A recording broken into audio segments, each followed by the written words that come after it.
guys and girls, my name's Dan, welcome back to The Forge. Today we're going to be making our very own forged spanners. In today's episode we are going to be making this spanner here. There's going to be some problems along the way, but I'm also going to be talking about making hexagon punches and giving you some tips to make some nice and tidy hexagon punches that you can use at home to make your own spanners with. For this spanner, I'm going to be using some 4140. I've got a piece here that I forged down to 31mm round, and I've got an offcut here from a hammer that I will be turning into some drifts to make the hexagon.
So these are our roughed out spanner blanks thus far. They're slightly different lengths. There's a reason for that. I want one to be slightly bigger than the other, and I'm going to try and make this one a 25mm spanner, and this one I'm going to try and make a 32mm spanner.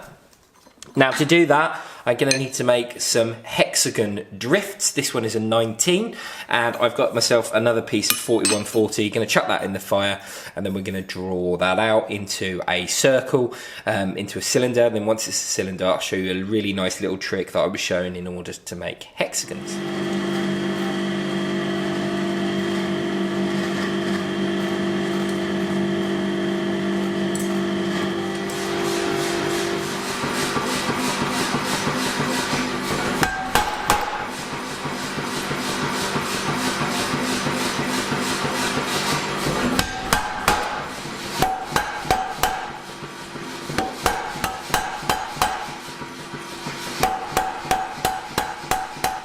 Okay, in order for us to make a hexagon, the easiest thing to do is to find a bolt and a nut, place it on the anvil, and then forge yourself a flat.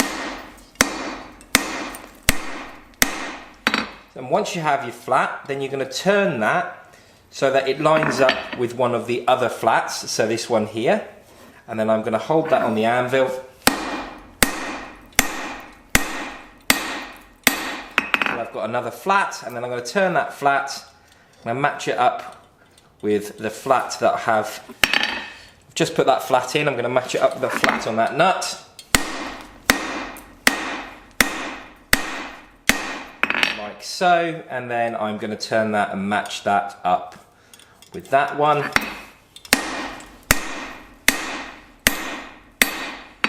And same again, I'm going to match that flat up with that one. And I'm just going to keep doing that until on the very end of my bar I have a hexagon. Like so.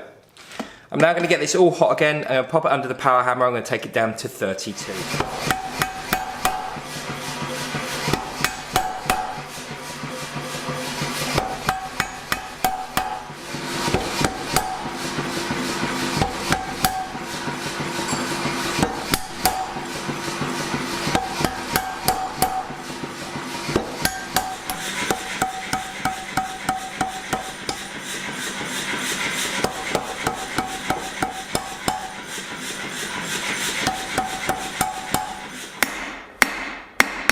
Whatever you're doing with this, you're going to take it real slow. Because of the way that you're forging, you're slightly forging off every time, which means that there's a good chance you can tear the material through the centre.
Well, I think it's looking pretty good. What we're going to do now is rough grind it, get it into shape, tidy everything up nicely, and then we will get all the angles and everything set up for the crescent end and the ring end. And then once we've done that, put a touch mark in it and then give it a good polish. Nearly there.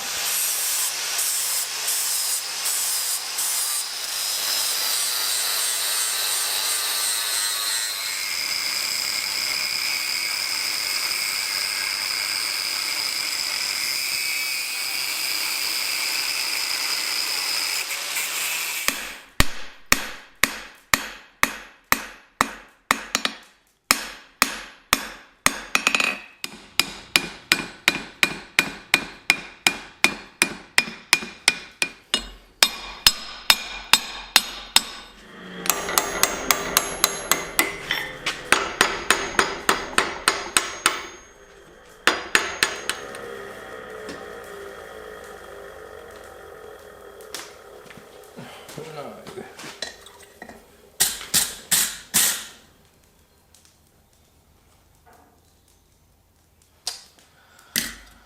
Oh dear. You may or may not have just witnessed me burning this, which is very annoying. Sorry I swore if I did catch it on camera, but this is dead. So I made another one, and it's big enough for the bolts. Anyway, it's come out a lot better, and it's going to be a bit hencher than the other one. So I'm going to try and finish this one. I've also ambitiously tried for 12 points instead of just the 6. So yeah, let's see what happens.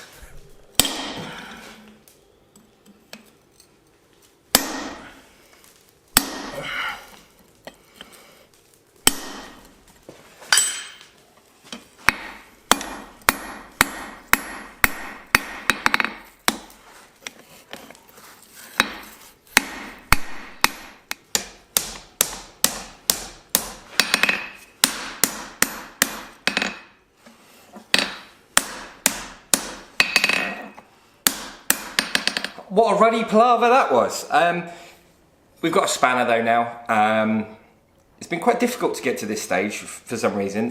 This one came together quite easily. This one, not easy at all, but we'll talk more about that later. Last thing to do now is to finally grind this up, get everything to size so it fits on those 25mm nuts. I'll show you the nuts that are on the power hammer in just a minute. And then after doing the final grind, polishing, and then it's done. We'll talk about heat treating at the end of the video as well. Right, let's finish up and make this look like a really nice, classy, off-the-shelf spanner.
And there you have it. I made a spanner and it actually works. So I'm going to show you it working and then we'll talk about some of the glaringly obvious problems, i.e. heat treating and the sizing and stuff of these. The crescent end first, I reckon. There we are.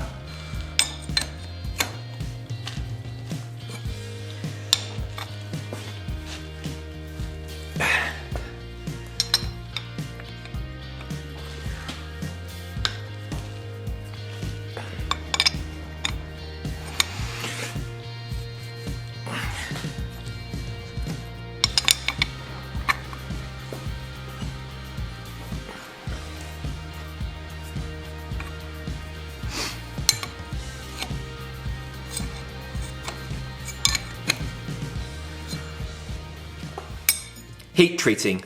Why haven't I heat treated these? Well, these are 4140 and that is an inherently tough material. Anyway, it's very hard to work. It's very high wearing. It's got lovely things in like chrome and molybdenum, which make it a very tough material naturally. So even if it hasn't been heat treated, it's going to be a very, very tough material. So, do I think I need to heat treat it for the jobs that I want to do with it? No, I don't. But should it be heat treated? Yes, it should be. Now, I am not heat treating these at the minute because I'm currently working through the process of building myself some sort of oven with a control in it so that I can heat treat this 4140 a bit more reliably. I have had some problems. It's quite difficult to normalise. It does need very long soaking times for the actual heat treat process itself, and guessing temperature and time isn't very good. And the 4140 hates that. It really, really doesn't like that. So we've had lots of problems with this. So I will heat treat these in the future, but for the most part now, I'm just going to leave them as they are. Too much time has been invested in them to lose them, and they will do the job perfectly well that I want them to do without heat treat. And they look stunning. I've learned a lot through this process. This is where I started at. I've seen spanners like this. You sometimes see like the old schooly like bottle keys sort of spanners look a bit like this for undoing gas cylinder bottles and stuff like that. And I thought I could do better. Tried to put that little groove in there. I thought I could do better. I still think I can do better from where we're at, but I made some mistakes. But I learned a lot on the way. I mean, I think I videoed doing this spanner. I wasn't happy with the footage. I've re-videoed doing these. I had a burn. I burnt this one. This one got burnt as well. The material wasn't enough for this spanner. So basically, I made some mistakes along the way, but I'm pretty happy with the outcomes. I've learnt a lot, and I know that things like changing up volume sizes for these balls, the 32, I think it was 32 or 33 mil that I wanted to make for the others, which I'm going to do in the future. I really do need to go up another size for the balling tool in order to do that. They need to be at least 40 mil balls on the end, really. And I need to learn how to use the camera and set the camera up a bit better, because I've burnt these spanners twice because of that, which is basically going to completely corrupt the material. So yeah, so this is the journey. Thank you for joining me. I really hope you've enjoyed watching me make these spanners today. I've loved this process. I've learnt so much. I really love those balling up tools. Thank you again to Timothy. It's a great idea. It's a brilliant bit of kit. It's really versatile. There's a load of other things that we can use it to do. There will be some more projects in the future where I'm going to use that balling up tooling. We originally made it for the gate, so if you don't know anything about that, there's some other videos. I'll leave a link somewhere for a gate video. But this has been great. I've learnt loads, and I do hope you've enjoyed it as well. That's it. Thank you for joining me. I hope you have enjoyed this video. Please leave a like and subscribe if you haven't already. If you are a subscriber, make sure you ring that bell for notifications. It tells you every time I make a video. I try to make videos as often as possible. If you'd like to support the channel, there's a few things you can do. The first one is leave a comment on this video. That really does help. I read all of the comments and I reply to as many as possible. You could also share this video with your friends and on other platforms. That really does help out. If you'd like to support us in other ways, there's a few things you can do, but to do that you need to head to the description where you'll find some links. You'll find a link to my Instagram, website and Patreon. The Instagram is a great way to get in contact with me. You can DM me there. It's also a great way to keep up with little bits and stories and new things that are happening in the workshop that don't always end up in videos. So there's quite a bit of stuff about the gate reconstruction that I've been working through. On the website, you can find out about tools, merchandise, and a bit more about me. You can also contact me there if you want to send me an email. And lastly, the Patreon. The Patreon is a great way to support me directly for this channel. So basically, you get access to extra content, which is for Patreons only. There's no like pre-early release. It's just videos that Patreons can get. You get extra merchandise and you get access to some books and some extra stuff that will be coming in the future depending on your tier level. Thank you for joining me once again. That's it for this episode. I'm going to leave you some links to some other videos that you might be interested in. This one up here is the one that YouTube thinks is good for you. This one down here is the most recently uploaded. This one here is something that I think relates to this video quite nicely. And this one up here is the subscribe button. Thank you so much for joining me. Goodbye.